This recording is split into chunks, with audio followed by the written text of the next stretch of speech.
आज के लेक्चर में हम बात करेंगे स्टीरॉयड के बारे में और स्टीरोल के बारे में बात करेंगे। तो हम ये भी देख लेंगे कि स्टीरोल और स्टीरॉयड का आपस में क्या ताल्लुक है। ठीक है, अब इसमें कुछ चीज़ें ऐसी हैं जो आपको नोट्स में नहीं मिलेंगी, तो वो आप लोग लेक्चर से जो है वो देख लेंगे। ठीक है, आप लोग वीडियो पॉज करें, रजिस्टर साथ रखें और यहाँ से नोट्स बनाते जाएँ। जैसे कि अब स्टीरोल है उसको मैं डिटेल में आपको पढ़ाऊँगी, तो वो जो स्टीरोल है वो आप लोग यहाँ से जो है करेंगे, जो मैं आपको भी पढ़ाऊँगी। ठीक है, डिटेल में जो है आप यहाँ से उसको करेंगे। अब स्टीरॉयड क्या है हम देख लेते हैं कि a large and important class of terpene based lipids is the steroids. एक लार्ज इंपॉर्टेंट क्लास है, एक टर्पीन बेस्ड लिपिड होता है जिसको हम स्टीरॉयड कहते हैं। ठीक है, अब स्टीरोल जो है इज़ नोन एज स्टीरॉयड। अब स्टीरोल और स्टीरॉयड एक अलग चीज़ नहीं है। ठीक है, वो इसलिए स्टीरोल और स्टीरॉयड अलग चीज़ क्यों नहीं है, क्योंकि ये सब ग्रुप है स्टीरॉयड का। स्टीरोल किसका सब ग्रुप है? स्टीरॉयड का ही सब ग्रुप है, तो इसलिए हम स्टीरोल को भी हम स्टीरॉयड बोलते हैं। Sterol is also known as a steroid.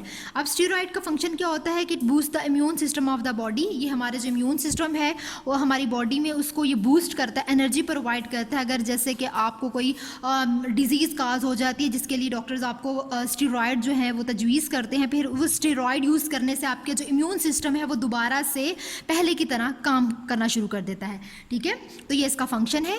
The structure of steroid is known as CPP।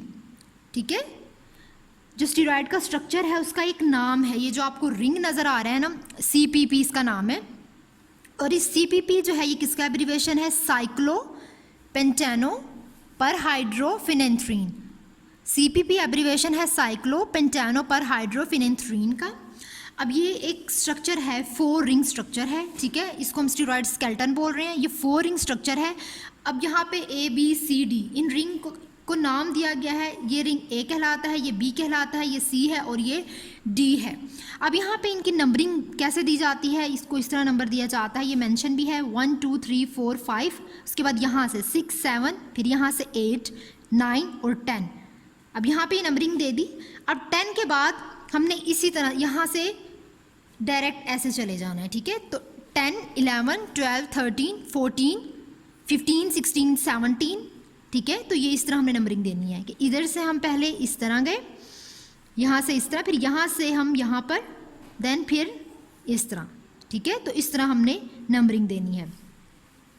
अब ये कहला रहा है ये स्टीरॉयड स्केलेटन है, यानी कि ये एक स्टीरॉयड CPP है जिसको हम CPP बोल रहे हैं। अब यहाँ पे क्या है कि ये तो स्टीरॉयड का स्ट्रक्चर हो गया। अब स्टीरोल का स्ट्रक्चर कैसा होगा? If OH is attached at carbon number 3 of A ring then it is called sterol structure. अब स्टीरोल स्ट्रक्चर क्या होगा कि अगर तो OH ग्रुप इस कार्बन नंबर 3 पर आकर अटैच हो जाए रिंग A के कार्बन नंबर 3 पे, तो वो स्ट्रक्चर स्टीरोल स्ट्रक्चर कहलाएगा। जैसे अब ये हमारे पास एक CPP स्ट्रक्चर है, इस कार्बन नंबर ये 3 कार्बन है। ठीक है, यहाँ पर ये कार्बन है, कार्बन A रिंग है, कार्बन नंबर 3 पे आकर OH अटैच हो गया, हाइड्रोक्सिल ग्रुप अटैच हो गया और ये किसका स्ट्रक्चर बन गया? ये स्टीरोल का। यहाँ पर OH ग्रुप अटैच नहीं था, यहाँ पर OH जो है वो आकर अटैच हो गया, then it make a sterol structure. तो ये स्टीरॉयड और स्टीरोल का स्ट्रक्चर है। ठीक है, तो हम आपके आउटलाइन में जो मेन है वो हम स्टीरोल के बारे में पढ़ेंगे, लेकिन स्टीरॉयड ज़ाहिर सी बात है ये उसी की ही एक सब ग्रुप है स्टीरोल, तो इसलिए हमें ये भी डिटेल में पढ़ना है। अब कोलेस्ट्रोल, अब हम बात करेंगे कोलेस्ट्रोल। अब आप लोग सोचेंगे कि व्हाट इज़ कोलेस्ट्रोल, यहाँ पर कोलेस्ट्रोल अचानक से क्यों आ गया है? तो कोलेस्ट्रोल हम कहते हैं कि ये टाइप है किसकी? स्टीरॉयड की। तो कोलेस्ट्रोल एक मोस्ट कॉमन स्टीरॉयड है। ठीक है, तो मोस्ट कॉमन स्टीरॉयड एनिमल्स में क्या है? कोलेस्ट्रोल। एनिमल्स की अगर बात करें तो मोस्ट कॉमन स्टीरॉयड हम कहते हैं कोलेस्ट्रोल है। अब ये कोलेस्ट्रोल का स्ट्रक्चर है, देखने में ये बहुत ज़्यादा कम्प्लेक्स लग रहा है, लेकिन अगर आपको इस तरह याद नहीं होता तो आप इसको सिंपल इस तरह याद कर सकते हैं। ठीक है, इस तरह भी याद कर सकते हैं और इस तरह भी याद कर सकते हैं। ठीक है, ये आप पर है कि आप लोग से अगर मुश्किल ये याद नहीं हो रहा तो आप लोग इस तरह याद कर लें। अब मैं इसको आपको बताती हूँ, इससे आपको आसानी होगी कि हम इसको कैसे याद करेंगे। ये वही CPP स्ट्रक्चर है स्टीरॉयड का। अब यहाँ पे हमने OH लगाना है क्योंकि ये एक स्टीरोल, जिस तरह हम अब स्टीरोल की टाइप्स पढ़ेंगे प्लांट्स में, तो ये भी एक स्टीरोल की हम पढ़ रहे हैं एनिमल्स में, क्योंकि स्टीरोल जो है फर्दर उसकी क्लासिफिकेशन होती है, तो यहाँ पे हम स्टीरोल लिख देते हैं ताकि आपको स्टीरॉयड भी होता है और यहाँ पर हम स्टीरोल भी लिख देते हैं। ठीक है, डेट इज स्टीरोल। ठीक है, तो it's type of the sterol in animals. अब यहाँ पे ये ABCD रिंग है, यहाँ पर OH ग्रुप अटैच है। अब यहाँ पर कार्बन नंबर जो 10 है और कार्बन नंबर 13 जो है, यहाँ पर CH3 अटैच होता है, ठीक है, मिथाइल ग्रुप अटैच होता है। यहाँ पे कार्बन नंबर 10 पे और कार्बन नंबर 13 पर CH3 अटैच होता है, और यहाँ पर H अटैच है, यहाँ पर भी H है और यहाँ पर भी H अटैच होता है। उसके बाद यहाँ पर ये इस तरह का एक स्ट्रक्चर बनता है W की तरह का, ठीक है। अब यहाँ पर एक 21 पोजीशन है, ये नंबरिंग यहाँ पर 17 तक हमने दे दी थी ना। अब 17 के बाद ये इसको हम 18 देंगे, इसको 19, फिर यहाँ पर आ जाएगी, फिर 20, 21, 22, 23, 24, 25, 26 और 27 कार्बन है अब इसमें, ठीक है। अब यहाँ पे इसको हमने नाम दिया CH3 का। अब यहाँ पे CH होगा और बाकी इन तीनों साइड पे CH2 है, फिर यहाँ पर CH है। अब यहाँ पे CH इसलिए है क्योंकि एक साइड पे CH2 है और दूसरी साइड पे CH3 है, इसलिए ये CH है, और यहाँ पे CH3 और CH3, और ये कोलेस्ट्रॉल का स्ट्रक्चर बन गया, ठीक है। तो इस तरह भी हम इसको सिंपल फॉर्म में लिख सकते हैं कोलेस्ट्रॉल को, ठीक है। अब उसके बाद हम OH की बात करें कि OH यहाँ पर क्या क्यों अटैच, इसका फंक्शन क्या है। तो OH की अगर हम बात करें तो ये क्या है कि OH हम कह रहे हैं hydroxyl group make it amphiphilic, ठीक है, ये इसको एम्फीफिलिक बनाता है। और ये एम्फीफिलिक हम क्यों कहते हैं इसको कि ये वाटर के साथ भी एक्ट करता है और ऑयल के साथ भी एक्ट कर रहा होता है। एम्फीफिलिक बेसिकली होता क्या है, amphiphilic both hydrophobic and hydrophilic parts, यानी कि इसमें एम्फीफिलिक में हाइड्रोफोबिक भी पार्ट होता है और हाइड्रोफिलिक पार्ट जो है वो भी होता है। एम्फीफिलिक में हाइड्रोफिलिक भी होता है और हाइड्रोफोबिक पार्ट्स भी इन्वॉल्व होते हैं। उसके अलावा यानी कि हाइड्रोफिलिक में हम कहते हैं कि एक जो है वो वाटर रिपेलिंग होता है और एक जो है वाटर लविंग होता है, ठीक है। एक जो है पानी से बिल्कुल दूर भागता है और जो है एक जो है वाटर लविंग होता है, डिजॉल्व इन वाटर। अब मॉलिक्यूलर फार्मूला क्या है कोलेस्ट्रॉल का, C27H46 और O, ठीक है। हमारे पास कार्बन की तादाद 27 थी और हाइड्रोजन 46 होते हैं, जबकि ऑक्सीजन हमारे पास सिर्फ एक था, और वो किसका ऑक्सीजन था, वो इस OH की बात कर रहे थे, ठीक है, ये वाला ऑक्सीजन है। अब ये फर्स्ट डिस्कवर्ड हुआ था बाइल में, ठीक है। अब हम बात कर लेते हैं बाइल की कि it discovered first in Biles. उसके अलावा it helps in digestion of fats, ठीक है। हम क्या कहते हैं कि first discovered in bile and bile helps in digestion of fats. जो फर्स्ट ये डिस्कवर हुआ था बाइल में। बाइल क्या होता है कि एक डार्क ग्रीन येलोइश फ्लूइड होता है जो कि लिवर प्रोड्यूस करता है मोस्टली वर्टिब्रेट्स में, ठीक है। वर्टिब्रेट्स की अगर बात करें तो उसमें मोस्टली जो लिवर होता है वो प्रोड्यूस करता है एक लिक्विड होता है जिसका कलर येलो और ग्रीन होता है, ठीक है।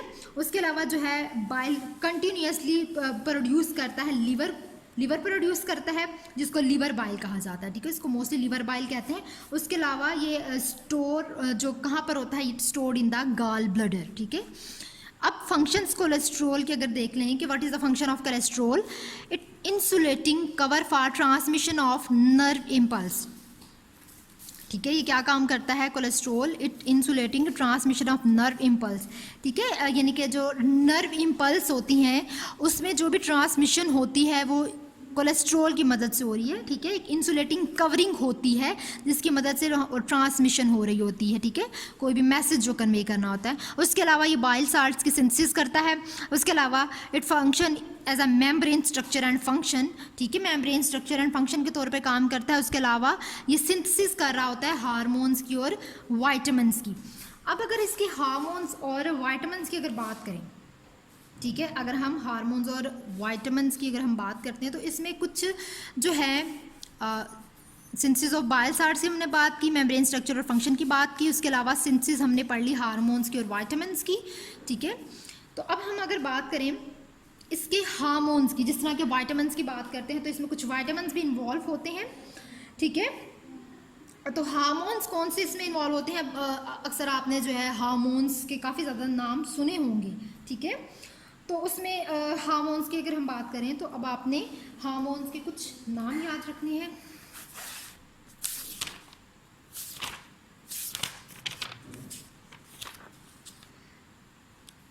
एक सेकेंड, नेक्स्ट टॉपिक है, मैं यहाँ पे आपको दोबारा से लिख के बता देती हूँ, ठीक है।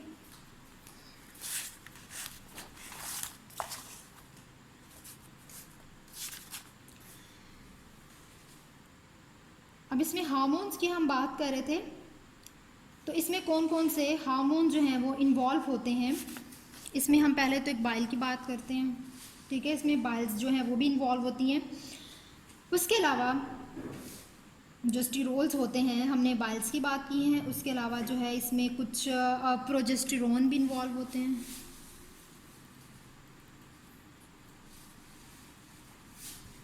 अच्छा, बाइल हैं, प्रोजेस्टेरोन होते हैं, उसके अलावा इसमें एस्ट्रोजेंस भी होते हैं। एस्ट्रोजेंस के अलावा एस्ट्राडायोल भी होते हैं, एंड्रोजेंस भी होते हैं, ठीक है। तो ये कुछ हार्मोन्स के नाम हैं, काफ़ी ज़्यादा इसमें हार्मोन्स होते हैं। मैं एक्चुअली वाइट पेज ढूंढ रही थी, बट अब हम इसी पे काम चला लेते हैं। अब क्या होता है कि इसमें एंड्रोजेंस होते हैं जो कि हम टेस्टोस्टेरोन की बात करते हैं। उसके अलावा एस्ट्रोजेंस होते हैं, जैसे कि अगर एस्ट्रोजेंस की बात करें सच एज दी एस्ट्राडायोल, ठीक है। ये जैसे कि सेक्सुअल करैक्टरिस्टिक्स और सेक्सुअल फंक्शंस जो होते हैं एनिमल्स में, ये वो काम कर रहे होते हैं, ठीक है, एस्ट्रोजेंस और एस्ट्राडायोल, सच एज एस्ट्राडायोल। अब जो एस्ट्रोजेंस हैं जिसकी हम बात कर रहे हैं कि सच एज एस्ट्राडायोल और एंड्रोजन जैसे कि टेस्टोस्टेरोन है, ये सेक्सुअल करैक्टरिस्टिक्स और जितने भी एनिमल्स में सेक्सुअल फंक्शंस होते हैं उनको परफॉर्म करते हैं।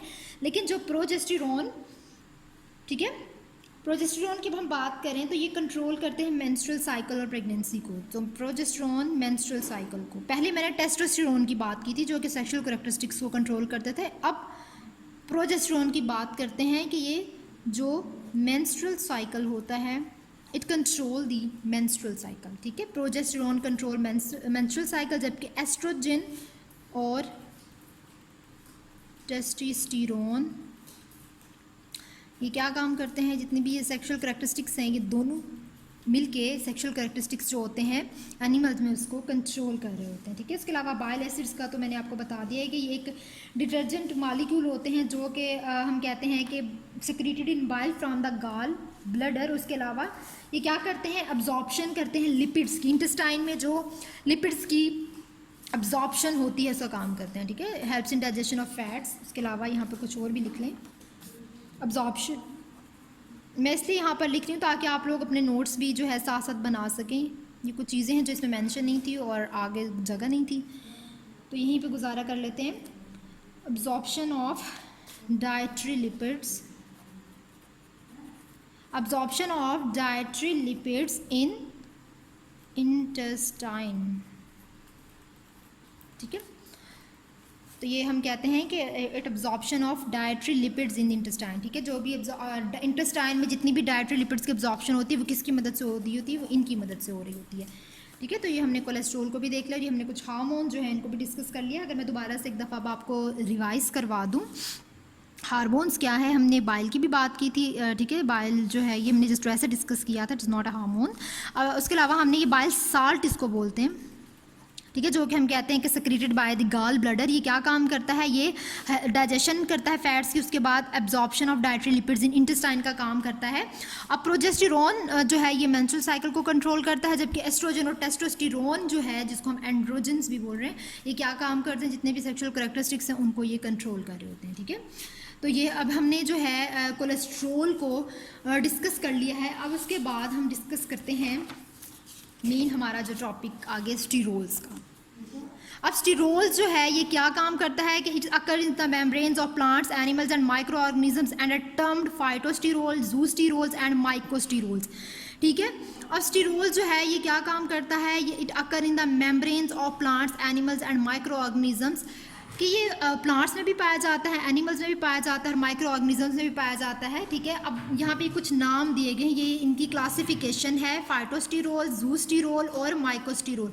अब फाइटोस्टीरोल जो है ये प्लांट्स में होता है, जबकि जूस्टीरोल जो है ये नाम से पता चल रहा है, ठीक है, तो ये कहते हैं एनिमल्स में होता है, जबकि माइकोस्टीरोल जो है ये फंजाई और एल्गी वगैरह में होते हैं, ठीक है। तो ये कुछ स्टीरोल्स हैं, हम कहते हैं occur in the membranes of plants, animals and micro organisms and are termed as phytosterol, zoosterol and mycosterols. अब यहाँ पे हम कुछ पॉइंट्स देख लेते हैं कि cholesterol is the main zoosterol, but sterols in plants commonly occur as a mixture with beta sitosterol campesterol and stigmasterol representing 3 of the major phytosterol. अब ये जो अब हम प्लांट्स को डिस्कस कर रहे हैं, ठीक है। पहले हमने जू स्टिरोल को डिस्कस कर लिया जिसमें कोलेस्ट्रोल आता था।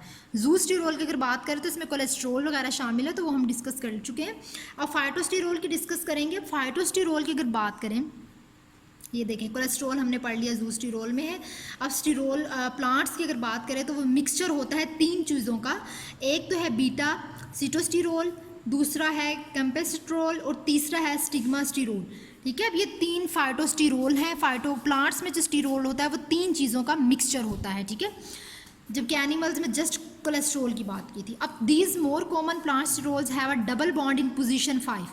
अब ये जो मोस्ट कॉमन प्लांट स्टिरोल है, इसमें क्या होता है कि इसमें जो उनकी पोजीशन नंबर 5 होती है, उनकी जो पोजीशन नंबर 5 होती है उस पर क्या होता है, उस पर डबल बॉन्ड जो है मौजूद होता है। उसके अलावा एंड डेफिनेटिव फीचर ऑफ 1 और 2 carbon substituent with variable stereochemistry in the side chain at C24 which is preserved, ठीक है। अब यहाँ पे क्या होता है कि 2 और मोर कार्बन सब्सटीट्यूएंट भी उसके साथ अटैच होते हैं। हम कह रहे हैं with the stereochemistry in the side chain. अब कार्बन, जैसे कि कार्बन है हमारे पास 224 जिसको हम कह रहे हैं, इसके साथ हम कह रहे हैं कि इसमें मज़ीद कुछ और कार्बन एटम्स भी अटैच हो सकते हैं। अब यहाँ पर which are preserve during this subsequent metabolism, ठीक है। ये मेटाबॉलिज्म में हम कहते हैं प्रिजर्व हो सकते हैं। अब यहाँ पे कुछ टाइप्स हैं जैसा कि हम कह रहे हैं campesterol. For example campesterol is a 24 methyl sterol while beta sterol and stigmasterol are 24 ethyl sterol. अब यहाँ पे क्या होता है कि जो कैम्पेस्ट्रोल है, ठीक है, ये कुछ कैम्पेस्ट्रोल जो है इसमें क्या होता है कि ये 24 मिथाइल स्टिरोल होता है। यहाँ पे इस कैम्पेस्ट्रोल में मिथाइल है, जबकि स्टिग्मास्टिरोल जो सिटोस्टिरोल है उसमें इथाइल स्टिरोल है। इसमें मिथाइल स्टिरोल है, इसमें 24 हमारे पास क्या है, इथाइल स्टिरोल है। उसके बाद अब हम बात करते हैं इनके डबल बॉन्ड की, कि there is a double bond in this chain that can be of cis or trans configuration as in stigmasterol. अब इसमें भी सिस और ट्रांस कन्फिग्रेशन होती है। सिस और ट्रांस का जो है मैं आपको डिटेल में बता चुकी हूँ प्रीवियस लेक्चर में कि डबल बॉन्ड मौजूद होते हैं, ठीक है। और हम कहते हैं कि डबल बॉन्ड जो है वो क्या हो सकते हैं, सिस और ट्रांस उनकी कन्फिग्रेशन हो सकती है, ठीक है। जैसे कि स्टिग्मास्टिरोल की अगर बात करें इसके कार्बन नंबर 22 पर। अब जो मेन स्टिरोल है वो कहाँ पर मौजूद है, it is present in the green algae. The main sterol is a green algae. तो जो मेन एक प्लांट स्टिरोल है वो क्या है, वो ग्रीन एल्जी है। अब हम इनको डिस्कस करते जाते हैं। सबसे पहले स्टिग्मास्टिरोल को हम डिस्कस कर लेते हैं। तो अब यहाँ पे क्या है कि स्टिग्मास्टिरोल एक मोस्ट अबंडेंट प्लांट है। Stigmasterol is the most abundant plant sterols, ठीक है, having a major function to maintain the structure and physiology of cell membrane, physiology of cell membrane। तो हमने क्या कह दिया कि स्टिग्मास्टिरोल जो है ये मोस्ट अबंडेंट प्लांट स्टिरोल्स है, जिसका मेजर काम क्या होता है कि जो भी स्ट्रक्चर और फिजियोलॉजी है सेल मेम्ब्रेन की उसको ये मेंटेन करता है। उसके अलावा it may be use in food manufacturing to increase phytosterol content, potentially lowering the level of LOL cholesterol। अब ये जो है इसको इस्तेमाल किया जाता है फूड मैन्युफैक्चरिंग के तौर पर भी। अब उसके अलावा जिसकी फूड मैन्युफैक्चरिंग के तौर पर जब इसको इस्तेमाल करते हैं तो उसकी फाइटोस्टेरोल इंक्रीज़ होता है। उसके बाद ये जो है कोलेस्ट्रोल को कम करने के भी काम आता है। उसके अलावा इसकी अगर अपीयरेंस की बात करें तो वाइट सॉलिड है और इनसॉल्युबल होता है पानी में, ठीक है, ये इनसॉल्युबल होता है वाटर में। उसके अलावा सिटोस्टिरोल जिसको हम बीटा सिटोस्टिरोल बोलते हैं। अब ये क्या है, ये एक वाइट वैक्सी पाउडर होता है जिसकी एक करेक्टरिस्टिक्स ओडोर होती है, ठीक है, and is one of the component of food additive and use for lowering of cholesterol. इसको भी खानों में भी इस्तेमाल करते हैं। उसके अलावा कोलेस्ट्रोल जो है उसमें भी उसको कम करने के लिए इस्तेमाल किया जाता है, ठीक है। ओडोर को तो आप जानते ही होंगे, what is meant by odour, ठीक है। कैम्पेस्ट्रोल जो है its structure similar to cholesterol, it is simple sterol characterized by hydroxyl group in position carbon 3। अब यहाँ पे कैम्पेस्ट्रोल क्या है कि इसका स्ट्रक्चर भी कोलेस्ट्रोल की तरह ही है, एक सिंपलेस्ट स्टीरोल होता है, उसके अलावा इसमें हाइड्रोक्सिल ग्रुप मौजूद होता है उसकी कार्बन नंबर 3 पोजीशन पे। अब क्या होता है कि ये क्या काम करता है, it reduce the absorption of cholesterol in the human intestine. Human intestine में क्या होता है कि जो कोलेस्ट्रॉल की अब्जॉर्प्शन होती है उसको ये कम करता है। Plant sterols directly act on intestinal cells. अब जितने भी प्लांट स्टीरोल्स हैं वो डायरेक्टली एक्ट करते हैं उसकी इंटेस्टिनल सेल्स पर, ठीक है। अब यहाँ पर हम इसके जो है स्ट्रक्चर्स को देख लेते हैं। ये वाला सबसे सिंपल स्टीरोल, ठीक है, हमने कंपेस्ट्रोल को सबसे कहा है कि सिंपल स्ट्रक्चर है। अब ये बाकी सारा स्ट्रक्चर सेम वैसे ही होगा कोलेस्ट्रॉल जैसा, यहाँ पर बस थोड़ी सी चेंजिंग्स आएंगी। अब इसका मॉलिक्यूलर फार्मूला क्या है कि कार्बन 28 H48 और ऑक्सीजन। उसके अलावा सीटोस्टीरोल की अगर बात करें तो सीटोस्टीरोल का ये फार्मूला है, इसको सिंपल अगर देखें तो ये इसका फार्मूला है। इसका मॉलिक्यूलर फार्मूला C29H50O, ठीक है। OH यहाँ पर ये मैंने जस्ट इसको नंबरिंग दी थी, ठीक है, तो आप लोग इस तरह इसको याद कर लें। अब हमारे पास स्टिग्मास्टीरोल है। स्टिग्मास्टीरोल जो है इसका मॉलिक्यूलर मास C29H48O है। अब OH है, ठीक है, और ये हम कह रहे हैं कि स्टिग्मास्टीरोल का फार्मूला है। अब स्टिग्मास्टीरोल और जो बीटा स्टीरोल है ये थोड़े से कॉम्प्लेक्स हैं, जबकि कंपेस्ट्रोल जो है ये ज़रा सिंपल होता है। अब यहाँ पे हम देख लेते हैं कि many photosynthetic sterols may be present in photosynthetic organisms and the amount and relative proportions are dependent on species. अब कहते हैं कि जितने भी फोटोसिंथेटिक स्टीरोल्स होते हैं वो फोटोसिंथेटिक ऑर्गेनिजम्स में मौजूद होते हैं, ये डिपेंड कर रहे होते हैं स्पीशीज़ पे, ठीक है। over 250 different phytosterol have been recorded with 60 in corn maize alone, ठीक है। अब 250 जो है डिफरेंट फाइटोस्टीरोल जो हैं, ठीक है, वो कहाँ पर रिकॉर्ड किए गए, मेज़ जो है एक हम कह रहे हैं कि किस फील्ड में जो है ये रिकॉर्ड किए गए, तो वो फील्ड थी कॉर्न की और मेज़ की, ठीक है। तो अगर हम रफली देखें कि एक टिपिकल जो प्लांट है, ठीक है, एक आम जो पौधा होता है उसमें स्टीरोल मिक्सचर वुड बी 70%। अब यहाँ पे हम कह रहे हैं कि वो जो फाइटोस्टीरोल है वो इन 3 चीज़ों का मिक्सचर है, तो अब ये उसकी कुछ हम कह रहे हैं कि एक परसेंटेज है जो आपको MCQs में भी पूछी जा सकती है। Typical plant sterol mixture would be 70% and sitosterol would be 20%, ठीक है। अब यहाँ पे क्या है, सॉरी, ये इस तरह है कि typical plant sterol mixture would be 70%, सीटोस्टीरोल 20% नहीं है, 70% है। तो सीटोस्टीरोल हमारे पास 70% है, जबकि स्टिग्मास्टीरोल की परसेंटेज 20% है, जबकि कैम्पेस्ट्रोल की परसेंटेज 5%। सबसे कम जो है वो 5% है कैम्पेस्ट्रोल, जबकि सबसे ज़्यादा हमारे पास सीटोस्टीरोल है। इसके अलावा in 1950s it was recognise that plant sterols lowered serum concentration of cholesterol but they are not found in animal cells, ठीक है। तो ये क्या कहा गया है, 1950s में ये रिकग्नाइज किया गया कि जो प्लांट स्टीरोल्स होते हैं ये क्या करते हैं, ये लो करते हैं किसकी कंसंट्रेशन को, कोलेस्ट्रॉल की। अब तक हमने जितने भी ये तीनों फाइटोस्टीरोल पढ़े उन सबका फंक्शन क्या था कि उन्होंने कोलेस्ट्रॉल को लो किया था, तो 1950s में ये जो है ये ऑब्जर्व किया। उसके अलावा जो है ये एनिमल सेल्स में नहीं पाए जाते, ये जो फाइटोस्टीरोल है। फाइटोस्टीरोल जो है ये कहाँ, ये क्या करते हैं, it helps plant to maintain the temperature. उसके अलावा ये प्लांट्स में हेल्प करते हैं कि उसका टेम्परेचर मेंटेन रह सके। It helps to lower the low density lipoprotein in the blood. अब ब्लड की अगर बात करें तो इसमें जो लिपोप्रोटीन की डेंसिटी है उसको भी लो करते हैं, जिसको हम LDL बोलते हैं। तो इस लेक्चर में हमने जो है स्टीरॉयड और स्टीरोल को डिस्कस किया है। इसमें हमने स्टीरॉयड में जो है हमने पहले कोलेस्ट्रॉल को डिस्कस कर लिया था, ठीक है। उसके बाद हमने, क्योंकि स्टीरोल की 3 क्लासिफिकेशन है, जिसका मैंने अब आपको बाद में बताया कि उसकी 3 क्लासिफिकेशन है, जूस्टीरोल थी, उसके अलावा फाइटोस्टीरोल थी।